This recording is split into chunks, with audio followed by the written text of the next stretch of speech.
Stres adalah bumbu-bumbu kehidupan. Kita pernah atau sering mengalami stres. Mungkin putus dengan pacar tersayang, cinta ditolak, dikejar-kejar deadline, tuntunan pekerjaan di luar kemampuan kita, masalah dalam keluarga, atau mungkin karena dikejar cicilan-cicilan yang belum lunas. Adanya stres dalam hidup membuat kita lebih termotivasi dan bersemangat.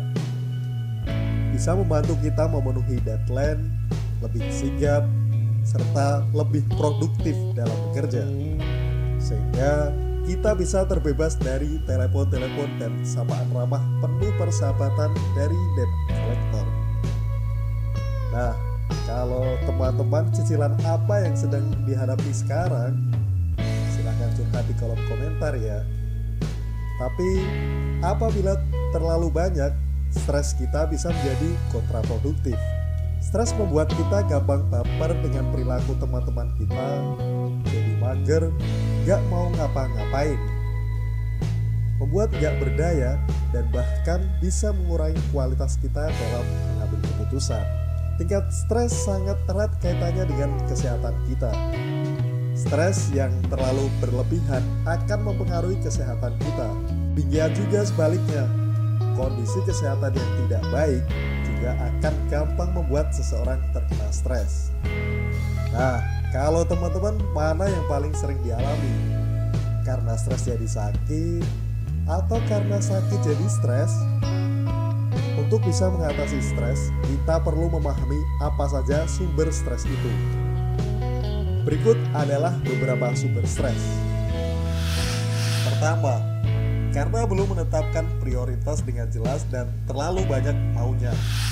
Mau martabak, cireng, atau ondel-ondel Kang Ujang. Nah, jadi bingung sendiri kan? Mau Mbappe atau Erling Haaland? Mau Pevita Pierce, Raisa, atau Nikita Mirzani? Kayak mereka mau akrab saja sama kita. Oke, sebelum kalian melanjutkan menghilangkan stres kalian, pastikan dulu mereka mau akrab atau bersama dengan kalian. Jangan sampai kita stres untuk hal-hal yang gak penting teman-teman. Jadi kita perlu memiliki prioritas yang jelas untuk memudahkan kita membuat keputusan. Kedua, mengabaikan diet, istirahat, atau faktor kesehatan. Memilih berlebihan, kerja keras sebagai kuda, udah gitu jarang berolahraga juga. Ya gimana bisa? Saat motor Kawasaki Ninja dikasih bahan bakar Pertalite, ya kagak bisa kenceng ya.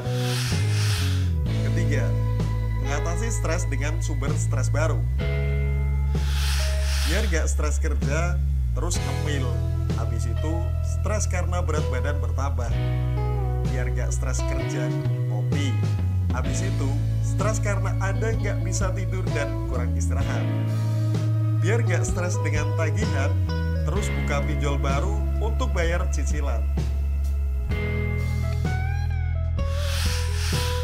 Keempat, suasana kerja yang penuh ketidakpercayaan dan office politik. Wah, ini mau kerja atau mau jadi caleg ya? Udah, anggota DPR kemarin sudah dipilih bro, gak usah perhitungan ulang lagi. Kalau ada yang mengajak berpolitik di kantor, udah kasih jempol saja terus ganti channel deh. Kelima, penyebab stres lainnya adalah karena kebijakan kantor yang suka gak jelas atau gak terarah. Mungkin kita bingung nih, misi atasan maunya gimana sih? Mau penjualan meningkat, tapi budget marketingnya dikritik. Mau pelanggan banyak, budget quality controlnya dibatasi. Mau karyawan lebih pintar, tapi nggak pernah di training. Wah, jadi ngelus dada deh kita kalau ketemu yang kayak gini. Tapi tenang deh bro, yang kayak gini biasanya bikin kita lebih dekat sama yang di atas. Kalau kita sudah mengetahui apa saja penyebab stres, lantas apa yang bisa kita lakukan untuk mengatasinya? Pertama, jangan terlalu baper. Gak semua sumber stres layak dipikirin. Ngapain juga mikirin mantan yang udah jadian lagi? Ngapain juga mikirin teman-teman yang promosinya lebih cepat dari kita? Mendingan kita simpan saja energi kita untuk meningkatkan kualitas kerja, menambah pengetahuan baru, kemudian mengembangkan network baru. Ya mudah-mudahan kesempatan kita akan menjadi lebih terbuka. Kedua, hindari komitmen-komitmen yang tidak berguna. Kita akan lebih dihormati jika kita lebih realistis dalam membuat komitmen. Jangan terlalu banyak mengatakan ya pada setiap ajakan yang datang ke kita. Pikirkan hal ini. Kalau kita merasa bahwa kita nggak punya waktu untuk olahraga, kok bisa kita punya waktu untuk nongkrong dengan teman-teman kita? Kalau kita merasa bahwa kita nggak punya waktu untuk belajar, kok bisa kita punya waktu untuk ngecek update status orang lain di sosial media? Atau bermain Mobile Legends atau Among Us? Mulailah mengurangi dan menghilangkan komitmen-komitmen yang tidak relevan dengan impian atau tujuan kita. Please my friend, don't forget to yourself. Ketiga, kita perlu peduli dengan kesehatan kita. Suatu waktu, Richard Branson, CEO dari Virgin Air, pernah ditanya, Richard, apa yang bisa kita lakukan untuk lebih produktif? Kemudian dia menjawab singkat sekali dengan satu kata, berolahragalah. Tubuh dan jiwa kita itu memiliki kaitan yang erat. Kita nggak bisa mengabaikan salah satunya. Pilihlah olahraga-olahraga atau latihan-latihan yang membuat kita bisa menikmatinya.